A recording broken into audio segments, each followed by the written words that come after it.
आपल्या पतीचे पाय धरले, आता जाऊ नका.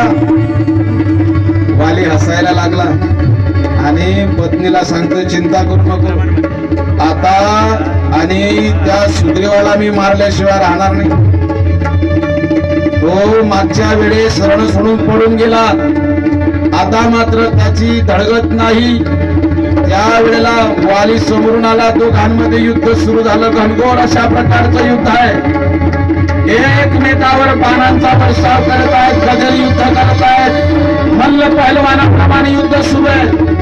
आणि जगाच्या मालकाने आता झाडाच्या आडू भरावं, वृक्षाच्या आडू भरावून भगवान परमात्म्याने वालीच्या दिशेने बाण सोडला.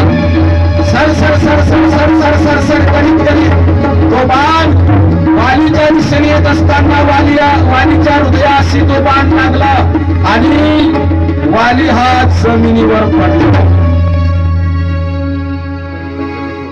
वाली धारातीर्थी पडला. सुग्रीवाचा विजय झाला. तारा धावत आली, पतीचं मस्तक मांडीवर घेतलं, रडते, शोक करते. भगवंत जगाचा मालक जो झाडाच्या आड उभा होता तो पुढे आला आणि वालीने देवाला पाहिलं. त्यावेळेला वालीचा प्रश्न आहे, धर्म हे तू अवतार हूँ गोसाई, मारे हूँ मोही व्याध की नाई.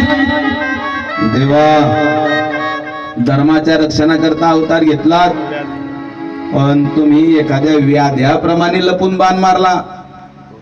माझी काय चूक होती सांगा ना. मैं बीरी सुग्रीव प्यारा, मैं बीरी सुग्रीव प्यारा,